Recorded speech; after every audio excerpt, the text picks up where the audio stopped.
What's up everybody, my name is Aki, I'm a content creator based in Japan, Malaysia. When it comes to travel cinematography, especially for run and gun filmmakers, the selection of gear is very important because you want to be as lightweight as possible, but at the same time, you don't want to sacrifice the video quality for the portability. Well, Insta360 RS 360 Edition might have changed the game forever.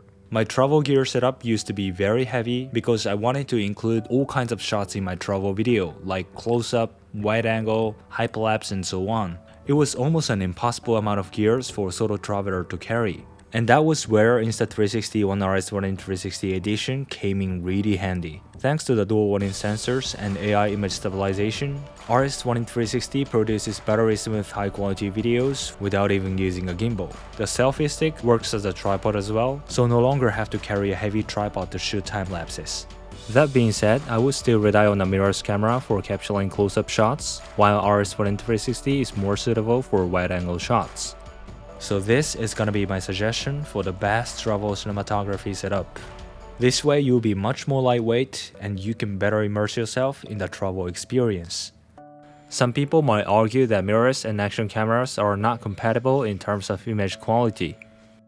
Well, here's side-by-side footage comparison between mirrorless camera and RS 360.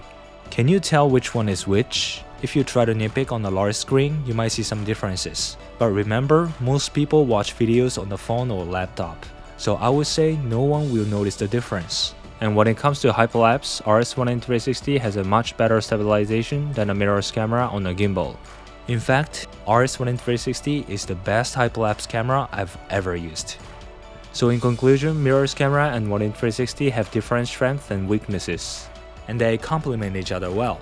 So why don't you use them in combination and get the best result for your own travel cinematography?